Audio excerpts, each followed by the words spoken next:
नई जो जानकारियां सामने आ रही हैं आप तक हम पहुंचा रहे हैं और अभी एक बड़ा अपडेट आ गया है कि अल-फलाह के ओखला ऑफिस में रेड की सूचना है।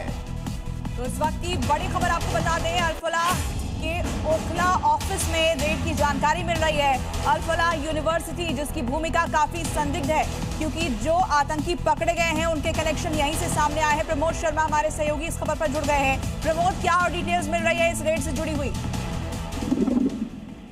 देखिए, बिल्कुल ईडी ने अल-फलाह यूनिवर्सिटी और ये पूरा जो टेरर मॉड्यूल था, व्हाइट कॉलर टेरर मॉड्यूल, इसकी जो फाइनेंशियल ट्रांजैक्शन और फॉरेन ट्रांजैक्शन थी, इसकी पीएमएलए के तहत जांच शुरू कर दी है। और उसी को लेकर आज जो इनका हेडक्वार्टर है जो कि ओखला के जामिया नगर में है, वहां पर बताया जा रहा है ये रेड सर्च चल रही है।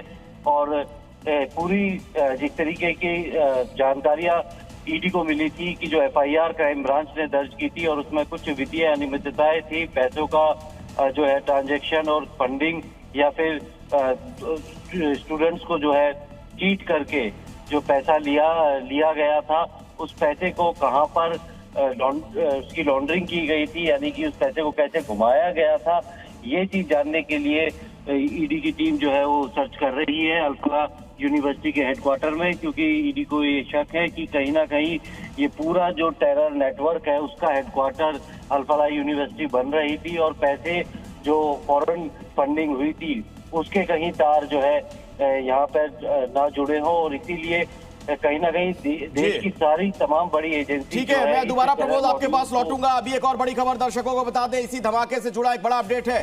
100 सीसीटीवी कैमरों की जांच की जा रही है, जांच एजेंसियों के कब्जे में है ये फुटेज और इसी आधार पर आगे की कार्रवाई होगी। केस में कुछ और गिरफ्तारियां भी संभव है। जांच एजेंसियां सभी हिरासत में लिए गए लोगों के मोबाइल की कॉल डिटेल रिकॉर्ड भी खंगाल रही है।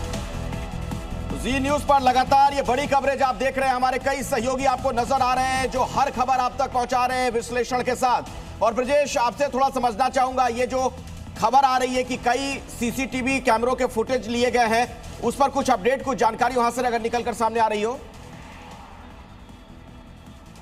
देखिए, इसमें जांच एजेंसियां खास करके उमर की मूवमेंट लगातार शुरुआत से ही ट्रैक कर रही थी, जिसमें शुरुआत में जानकारी आई थी कि फिरोजपुर जिरका में उसकी लगातार मूवमेंट देखी गई है, नूह में कई बार उसको देखा गया, इसके अलावा दिल्ली के कई भीड़ भाड़ बाजार वालों में उसको देखा गया था उन इलाकों में। अब ये जांच एजेंसियां यही अभी भी पता करने में लगी हुई हैं कि उमर के साथ कोई और भी था या अकेले, क्योंकि सभी सीसीटीवी फुटेज में वो अकेले दिखा है, उसके पास 2 मोबाइल फोन्स है, ये तस्दीक सब कुछ सामने आ चुकी है। लेकिन उसके साथ जो बाकी जो लोग हैं वो कहां पे अकेले था और क्या उसके साथ कोई और है, ये अब तक क्लियर इस पे नहीं है। लेकिन जो डिजिटल डाटा है उससे सफलता जरूर मिल रही है जांच एजेंसियों को। कुछ ऐसे नंबर्स जांच एजेंसियों के पास आए हैं जो लगातार उस वक्त भारत से बाहर कनेक्टेड थे और धमाके से पहले और धमाके के बाद भी जो कनेक्टिविटी थी कुछ अलग अलग लोगों से बनी हुई थी, तो उस चीज को वेरीफाई किया जा रहा है। हालांकि जो नाम